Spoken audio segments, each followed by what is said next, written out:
अब हम queuing diagram की बात करेंगे। बड़ा ही सिंपल सा मैकेनिज्म है क्यूइंग डायग्राम की, हमें बात करते हैं, समझते हैं कि समझने की कोशिश करते हैं। ये सारे क्यूइंग डायग्राम वाले ही फंडे हैं, ये सारे आपके क्लियर हो जाएंगे। Just a minute.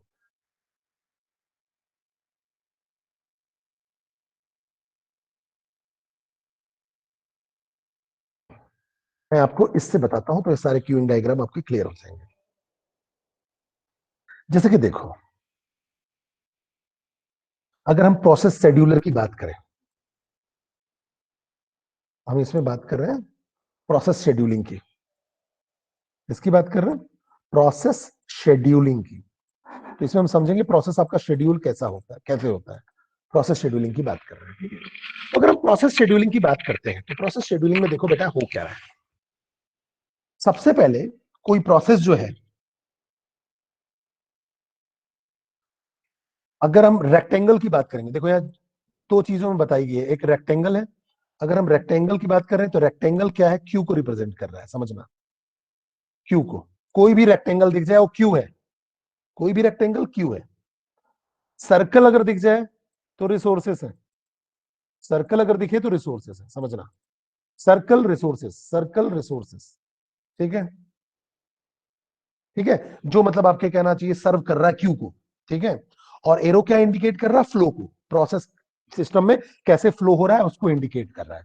तो पहला वाला अगर अपन लाइन देखें तो बड़ा ही इजीली समझ में आ जाएगा, बहुत ही इजी है। पहले वाले अगर हम लाइन की बात करें तो देखो, ये रेडी क्यू हुआ, रेडी क्यू से सीपीयू मिला, अगर एग्जीक्यूट हो गया प्रॉपरली, ठीक है, तो एग्जीक्यूट हो जाने दो। रेडी क्यू क्यू था, यहां प्रोसेस की क्यू है, ठीक है।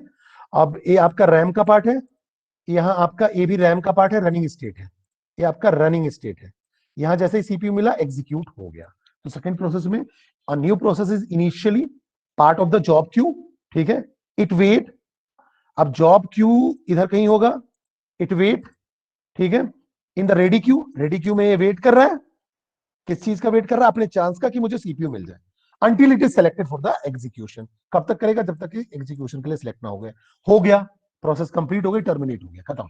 पहला लाइन तो यही हुआ, प्रोसेस जो भी है वो आपका टर्मिनेट हुआ, खत्म हो गया, एग्जीक्यूट हो गया, काम खत्म, ठीक है। अब क्या हुआ, अगर हम दूसरी बात करें तो दूसरे में क्या होगा, अब सीपीयू को इनपुट, अब उसने प्रोसेस ने बोला नहीं मुझे इनपुट आउटपुट रिक्वेस्ट चाहिए, ठीक है, इनपुट आउटपुट रिक्वेस्ट। तो इनपुट आउटपुट रिक्वेस्ट रेक्टेंगल में रखा मैंने, रेक्टेंगल में है मतलब क्यू है, तो इनपुट आउटपुट क्यू में चला गया, क्योंकि मैंने आपको बताया हर डिवाइस का एक डिवाइस क्यू है। अगर मुझे प्रिंटर चाहिए तो प्रिंटर और भी लोगों को चाहिए होगा, उसने प्रिंटर ने क्या किया होगा, उस डिवाइस ने एक लंबी क्यू बना के रखी होगी कि चलो पहले क्या चाहिए, अभिषेक को चाहिए, फिर रमेश को चाहिए, फिर सुरेश को चाहिए, ठीक है। तो आप उस लाइन में लग गए, अगर आप लाइन में लग गए तो ये भी इनपुट आउटपुट रिक्वेस्ट की क्यू हो गई, ठीक है, आप क्यू में चले गए। अब जब आप क्यू में चले गए, मतलब ये वाली ऐसी प्रोसेस हुई कि मतलब आपको इनपुट आउटपुट आपने रिक्वेस्ट की, आपने इनपुट आउटपुट क्यू में चले गए, ठीक है। तो अब वो क्या करेगा, जो प्रोसेस होगा कुड क्रिएट अ न्यू सब प्रोसेस। यहां आप पहले P1 थे, अब आपने यहां आपका सब प्रोसेस क्या कर रहा है, मतलब आप P1 ही हो एक्चुअली में, लेकिन आप क्यू में आप वेट कर रहे हो, आपकी स्टेट चेंज हो गई, आप वेट कर रहे हो, ठीक है। फिर अब इनपुट आउटपुट रिक्वेस्ट आपने की, वेट कर रहे हो। अब वेटिंग के साथ साथ आपने रिक्वेस्ट की, रिक्वेस्ट भी आपका क्यू है, क्योंकि मल्टीपल रिक्वेस्ट एक साथ आ सकते हैं। अब रिक्वेस्ट करने के बाद आप क्यू में लग गए कि भाई मेरे से चार बात पहले हैं, जैसे हम फीस भरने जाते हैं कॉलेज में, तो चार लोग मेरे से पहले अगर आ गए तो चार लोगों ने फीस भरना है, पांचवा मैं बंदा हूं, पांचवा अगर मैं बंदा हूं तो मैं क्या करूंगा, मैं भी पांचवें नंबर पे लग गया, ठीक है। अब अगर मैं पांचवें नंबर पे लग गया तो मेरा पांचवा नंबर आएगा, that is input output Q, तो ये आपका क्यू हो गया, ठीक है। अगर इनपुट आउटपुट मिल गया तो ये सर्कल में है, मतलब रिसोर्स मिल गया। रिसोर्स क्या मिला, कि इनपुट आउटपुट मुझे मिल गया। अगर इनपुट आउटपुट मिल गया तो ये फिर से चला जाएगा रेडी क्यू में, रेडी क्यू से जब जब भी उसको सीपीयू मिलेगा, जो शॉर्ट टर्म शेड्यूलर होगा, जब भी उसको सीपीयू देगा एग्जीक्यूट हो जाएगा। ये तो यहां तक की प्रोसेस थी, यहां तक मुझे समझ में आ गया कि अगर इनपुट आउटपुट चाहिए तो मैं रिक्वेस्ट करूंगा, रिक्वेस्ट के बाद मैं फिर से क्यू में लग जाऊंगा, रिक्वेस्ट भी एक क्यू है, और जब रिसोर्स मिल गया तो फिर से रेडी क्यू में, और जब मुझे सीपीयू मिलेगा एग्जीक्यूट हो जाऊंगा, काम खत्म। अब अगला ऐसा हुआ, अब हम ऐसा करेंगे कि नेक्स्ट प्रोसेस आया कि अगर टाइम स्लाइस था, टाइम स्लाइस मतलब 3 सेकंड ही किसी प्रोसेस को मैं दे सकता हूं मैक्सिमम। मल्टीटास्किंग वाली बात हो रही है, 3 सेकंड सब पे एलोकेटेड है। तो मेरा टाइम खत्म हो गया, P1 का टाइम खत्म हुआ तो टाइम स्लाइस एक्सपायर्ड हुआ, तो मैं इस वेटिंग में आ गया टाइम स्लाइस के वेटिंग में, क्योंकि भाई अब 3 सेकंड में मेरा काम खत्म हो गया। अगर मैं एग्जीक्यूट हो जाता तो मैं टर्मिनेट हो जाता, लेकिन 3 सेकंड में मैं एग्जीक्यूट नहीं हो पाया, नहीं हो पाया, कोई बात नहीं। तो उसको बोलेगा तू रेडी में चले जा। रेडी में जाने से पहले वो कहां चला जाता है, टाइम स्लाइस के एक्सपायर्ड सेशन में, कि मेरा टाइम खत्म हो गया। ये भी एक क्यू है, जो भी रेक्टेंगल है वो क्यू है, इस क्यू में गया, इस क्यू के बाद वापस से चला जाएगा रेडी में। फिर जब उसका टर्म आएगा फिर 3 सेकंड मिलेगा, अगर एग्जीक्यूट हो गया तो ठीक है, नहीं तो फिर से टाइम स्लाइस एक्सपायर्ड, फिर वापस जाएगा, फिर रेडी क्यू में गया, फिर 3 सेकंड मिलेंगे, एग्जीक्यूट हुआ तो ठीक है, नहीं तो टाइम स्लाइस एक्सपायर्ड, फिर रेडी क्यू में, और फिर जाके सीपीयू मिला, और इस बार मान लो एग्जीक्यूट हो गया तो टर्मिनेट हो जाएगा। ये दूसरी कंडीशन थी। आगे बात करते हैं। फिर अब अगर हम बात करें तो ऐसा हुआ कि अगला जो हुआ, फॉर्किंग अ चाइल्ड।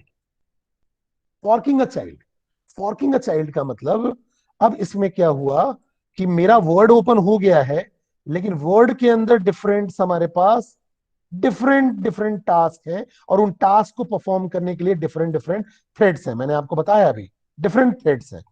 और थ्रेड क्या है, सब प्रोसेस है, एक प्रोसेस का पार्ट है। जैसे मैं वर्ड में कुछ लिखना चाहता हूं तो एक थ्रेड हो गया, वर्ड में कुछ अगर मैं डायग्राम बनाना चाहता हूं तो एक थ्रेड हो गया, वर्ड में अगर मान लो कुछ मैं मैनिपुलेट करना चाहता हूं तो एक थ्रेड हो गया, ठीक है, या वर्ड में मैं ग्राफ बनाना चाहता हूं तो एक थ्रेड हो गया। तो इसमें जो चाइल्ड है वो क्या है, ये थ्रेड्स जो है वो चाइल्ड है, ठीक है। और जो कंप्लीट वर्ड है वो आपका एक प्रोसेस है, ठीक है। तो आपस में अब क्या होगा, फॉर्किंग का मतलब, अगर हम मल्टीटास्किंग मल्टी प्रोग्रामिंग एनवायरनमेंट को सपोर्ट करते हैं तो बट ऑब्वियस है मुझे वेट करना पड़ेगा चाइल्ड के लिए। मतलब वर्ड तो ओपन हो गया, लेकिन वर्ड के अंदर मैं जो ड्रॉ कर रहा था, अगर आप देखो तो वर्ड है, और वर्ड के अंदर जितने भी थ्रेड है, थ्रेड 1 मतलब एक काम, थ्रेड 2 दूसरा काम, थ्रेड 3 तीसरा काम, ये सारे के सारे शेयर कर रहे हैं वर्ड वाली ही मेमोरी। वर्ड को अगर मान लो मेमोरी मिली है कुछ, कि चलो भाई इसको 5 MB मेमोरी मिली हुई है, 5 MB मेमोरी मिली हुई है, तो 5 MB में से ही सारे थ्रेड क्या करेंगे, मेमोरी शेयर करेंगे। तो हो सकता है एक चाइल्ड को वेट करना पड़े, क्योंकि दूसरा चाइल्ड एक्टिवेटेड था, दूसरा चाइल्ड काम कर रहा था। अब जब दूसरा चाइल्ड वर्क कर रहा था तो क्या करेगा, वेट करेगा कि भाई मुझे मिल जाए, तो ये भी वेटिंग में चला गया, फोर्किंग अ चाइल्ड, ठीक है। जब ये चाइल्ड एग्जीक्यूट हो गया तो फिर से रेडी में चला जाएगा, बोलेगा अब मुझे सीपीयू दे दो, मैं एग्जीक्यूट हो जाऊंगा। क्यों, क्योंकि मैं तो वेट कर रहा था फॉर्किंग का, अपने चाइल्ड का वेट कर रहा था कि मल्टीटास्किंग मल्टी प्रोग्रामिंग को परफॉर्म कर पाए, या सारे थ्रेड्स को, जितने भी थ्रेड्स थे उसको कंप्लीट कर पाए। अगला ऐसा भी हो सकता है, ऐसा भी हो सकता है कि इंटरप्ट आ जाए। अब नेक्स्ट लास्ट हम बात करेंगे, इंटरप्ट आ जाए। अब ऐसा हो गया कि कोई इंटरप्ट आ गया, ठीक है। इंटरप्ट होता क्या है, पहले समझो मेरी बात को, इंटरप्ट क्या होता है। इंटरप्ट सिग्नल्स होते हैं जो कि सीपीयू को भेजे जाते हैं बाई एक्सटर्नल डिवाइस। जैसे मैं अगर तुमको बताऊं, अगर आप प्रिंटर यूज करना चाहते हो, प्रिंटर का डिवाइस, प्रिंटर डिवाइस यूज करना चाहते हो, प्रिंटर का केबल नहीं लगा हुआ है, तो इंटरप्ट थ्रो होगा, प्रिंटर तो अटैच ही नहीं है, प्रिंट कैसे कर दूं, ठीक है, कुछ ऐसा। तो interrupt are signal send to the CPU by external devices, normally input output devices से। they tell the CPU to stop its current activities and execute the appropriate part of the operating system। मतलब वो बताता है कि current status में कोई stop है, कोई चालू है या नहीं है, ठीक है। 3 टाइप के इंटरप्ट होते हैं। एक होता है हार्डवेयर इंटरप्ट, ठीक है, जो कि हार्डवेयर जनरेट करता है, सिग्नल करता है, जैसे कि प्रिंटर। दूसरा होता है सॉफ्टवेयर इंटरप्ट। सॉफ्टवेयर इंटरप्ट में क्या हुआ, जैसे आप बोलते हो ना divide by zero, divide by zero, वो सिस्टम इंटरप्ट हुआ, मतलब जनरेटेड बाय द प्रोग्राम्स, ठीक है। और एक होता है ट्रैप। ट्रैप का मतलब होता है generated by the CPU itself to indicate that some error or condition occurs for which assistant from the OS is needed. इसका मतलब ये बताता है कि सीपीयू ही बताता है कि एक इंटरप्ट जनरेट हो गया है, मतलब सीपीयू ही इंटरप्ट जनरेट करता है कि एक एरर आ गया है जिसमें मुझे अब ऑपरेटिंग सिस्टम की मदद चाहिए। तो अगर कोई इंटरप्ट आता है, कि जैसे कि मान लो मैंने इनपुट आउटपुट रिक्वेस्ट की और वो डिवाइस है ही नहीं, डिवाइस है ही नहीं, तो क्या करेगा, एक इंटरप्ट जनरेट होगा। जैसे ही इंटरप्ट जनरेट होगा वो वेट करेगा, ठीक है, इंटरप्ट वाले क्यू में वेट करेगा, और फिर इंटरप्ट जो भी अकर हुआ उसके बाद रेडी क्यू में जाएगा, फिर से एग्जीक्यूट करेगा। इसका मतलब ये हुआ, a process continue this cycle until it is terminated, at which time it is removed from all the queues and has its PCB and resources deallocated. इसका मतलब ये हुआ कि कोई भी प्रोसेस कब तक चलता रहेगा, कब तक जिंदा रहेगा, कि जब तक उसका एग्जीक्यूशन, या कहना चाहिए यहां ना पहुंच जाए, जब तक एग्जीक्यूशन ना हो जाए तब तक वो चलता ही रहेगा। जैसे अगर हम ह्यूमन लाइफ साइकिल की बात करें तो तब तक बंदा जब तक चलता रहता है जब तक कि वो मर ना जाए।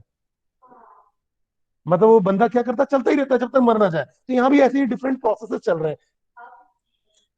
मतलब ये यहाँ डिफरेंट प्रोसेस है कि भैया एक बार इनपुट आउटपुट के लिए अगर मान लो रुका हुआ है, कभी टाइम स्लाइसिंग हो गई तो मैं रुका हुआ हूँ, कभी फॉर्किंग हो गई तो रुका हुआ हूँ, कभी इंटरप्ट आ गया तो रुका हुआ हूँ। तो मैं प्रोसेस में चलता ही जा रहा हूँ, चलता ही जा रहा हूँ, अनटिल और अनलेस जब तक मैं कंप्लीट एग्जीक्यूट नहीं हो जाता हूँ। और इसी को हम बोलते हैं बेटा कि आपका एक कंप्लीट जो लाइफ साइकिल है, वो मैंने आपको बताया कि इसी को हम बोलते हैं, just a minute, queuing diagram. जिस क्यूइंग डायग्राम के थ्रू हम कंप्लीट प्रोसेस शेड्यूलिंग कर सकते हैं। ठीक है, तो अब अगर आप देखो तो ये पूरी चीजें आपको क्लियर हो गई होंगी, पूरी चीजें, ready queue, CPU, forking, interrupt. ठीक है, तो इसमें क्यूइंग डायग्राम में आप ऐसा बोल सकते हो कि it is a common representation of process scheduling. ठीक है, क्यूइंग डायग्राम को हम प्रोसेस शेड्यूलिंग भी बोलते हैं, क्योंकि उसी का पार्ट है ये आपका, देखा जाए तो क्यूइंग डायग्राम। ठीक है, तो a common representation of process scheduling is a queuing diagram. Each rectangular box represent a Q. ठीक है, क्यू कितने टाइप के हो सकते हैं, एक आपका दिख रहा है रेडी क्यू होगा। ठीक है, the ready Q and a set of devices Q, और इनपुट आउटपुट डिवाइस का क्यू है, देखो। ठीक है, सर्किल क्या बताता है, रिसोर्सेस को बताता है। एरो क्या बता रहा है, इंडिकेट कर रहा है आप किससे, कौन कौन से फेजेस से जा रहे हो। ठीक है, फिर अब जैसे ही नया प्रोसेस आता है, new process is initially put in the ready queue, it waits there until it is selected for execution or dispatched. Once the process is allocated the CPU and is executing, one of several events could occur. अब क्या क्या हो सकता है, input output की दिक्कत हो सकती है, इनपुट आउटपुट रिसोर्स वेट कर सकता है, टाइम स्लाइसिंग हो सकता है, फॉर्किंग हो सकता है, या इंटरप्ट आ सकता है। मैंने एक एक चीज को डिस्कस कर लिया। ठीक है, पहले दो केसेस में बात करें।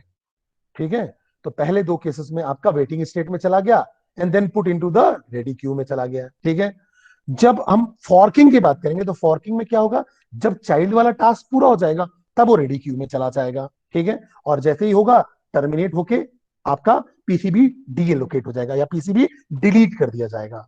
ठीक है, अब बात करें, ये जो पूरी की पूरी शेड्यूलिंग कर रहे हैं हम, ये जो क्यूइंग कर रहे हैं वो शेड्यूलर कर रहा है, पता है हमको, शेड्यूलर कर रहा है। ठीक है, तो प्रोसेस को हम दो पार्ट में डिवाइड कर सकते हैं, input bound process, input output bound process. एक होगा आपका इनपुट आउटपुट बाउंड प्रोसेस, और दूसरा होगा CPU bound process. Input output bound process का मतलब हुआ कि आप क्या कर रहे हो, आप ज्यादा से ज्यादा टाइम इनपुट आउटपुट ऑपरेशन में लगा रहे हो, कंप्यूटेशन में नहीं लगा रहे हो, क्योंकि इनपुट बाउंड है। मतलब आप इनपुट डिवाइसेस, मान लो आपको इनपुट आउटपुट डिवाइसेस चाहिए, तो आपका कंप्यूटेशन तो हो नहीं पाया, एग्जीक्यूशन नहीं हो पाया, आपको इनपुट आउटपुट डिवाइसेस चाहिए। ठीक है, तो इसमें जो सीपीयू बर्स्ट होगा वो कम से कम होगा।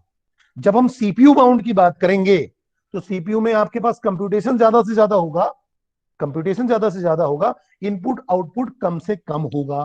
ठीक है, तो इसमें सीपीयू बर्स्ट ज्यादा होगा। ये होता क्या है, सीपीयू बर्स्ट क्या होता है, ठीक है, समझो मेरी बात को।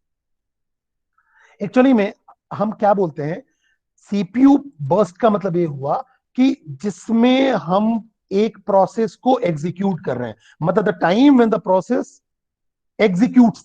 ठीक है, मतलब एक प्रोसेस को सीपीयू का कंट्रोल कितने देर के लिए मिल रहा है, या सिंपल सी बात है, वो कितने देर के लिए सीपीयू लेके रखा है, या कितने देर में सीपीयू से एग्जीक्यूट हो रहा है, वो कहलाता है सीपीयू बर्स्ट। मतलब the time when the process is being executed in the CPU.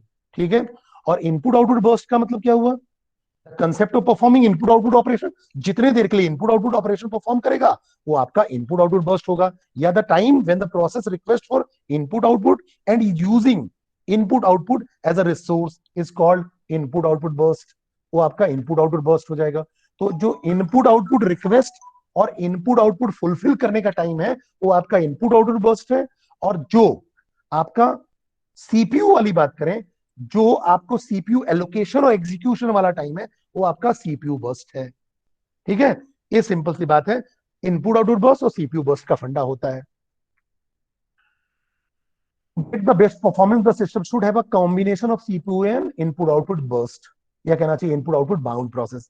इसका मतलब ये होता है कि अगर आपको परफॉर्मेंस अच्छा चाहिए तो सीपीयू और इनपुट आउटपुट कॉम्बिनेशन जो होना चाहिए इस तरीके से होना चाहिए कि सीपीयू का भी यूटिलाइजेशन हो और इनपुट आउटपुट का ही हो। ऐसा ही ना हो कि केवल कंप्यूटेशन होता जाए और आपके इनपुट आउटपुट डिवाइस का यूटिलाइज ना हो, या केवल इनपुट आउटपुट डिवाइस आप रिसोर्स को मिलता रहे या वो खोजता रहे और जो सीपीयू हो वो आइडल बैठा हो, उस केस में भी आपका परफॉर्मेंस वीक होगा। ठीक है। तो शेड्यूलर्स मैंने ऑलरेडी आपको डिस्कस कर लिया है, एक long term scheduler, short term, medium term scheduler, पे मैंने ऑलरेडी आपको पढ़ाया हुआ है कि long term scheduler, medium term scheduler क्या होते हैं, पूरी चीजें मैंने बता दी है।